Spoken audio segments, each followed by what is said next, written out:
Afternoon, students. In the series of learning chapter number 8, Devotional Paths to Divine, we are going to continue learning new religious development in North India.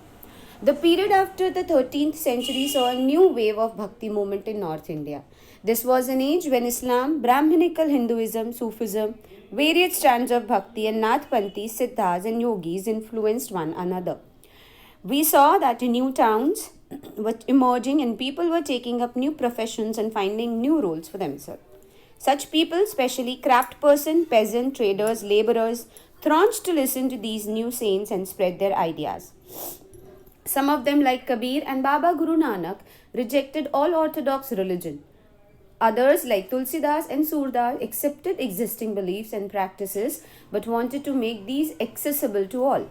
Tulsidas conceived of God in the form of Ram. Tulsidas' compositions, the Ramcharitmanas, written in Awadhi, a language used in eastern Uttar Pradesh, is important both as an expression of his devotion and as a literary work. Surdas was an ardent devotee of Krishna. His composition, compiled in Sursagar, Sursaravali and Sahitya Lahari, express his devotion. Students, I will advise you to underline the names of these great saints along with their compositions. Also contemporary was Shankara Dev of Assam, late 15th century, who emphasized devotion to Vishnu and composed poems and plays in Assamese. He began to practice the setting up namghars or houses of recitations and prayers, a practice that continues today, that is जप करना. ठीक है, तो वो उन्होंने शुरू किया था शंकरादेव ने. He was a devotee of Vishnu. Students, I will ask you to do this map in your copies. Okay, these are some important saints from the different parts of the country.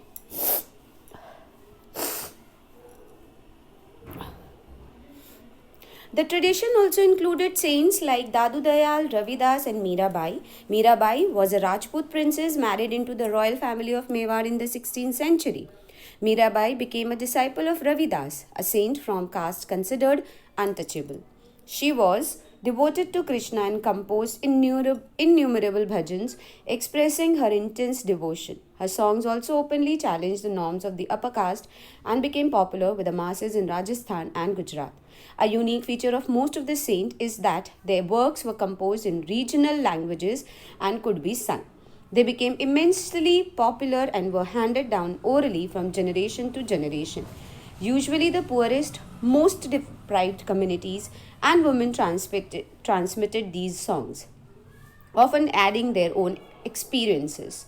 Thus, the songs as we have them today are as much as a creation of the saint as of generation of people who sang them.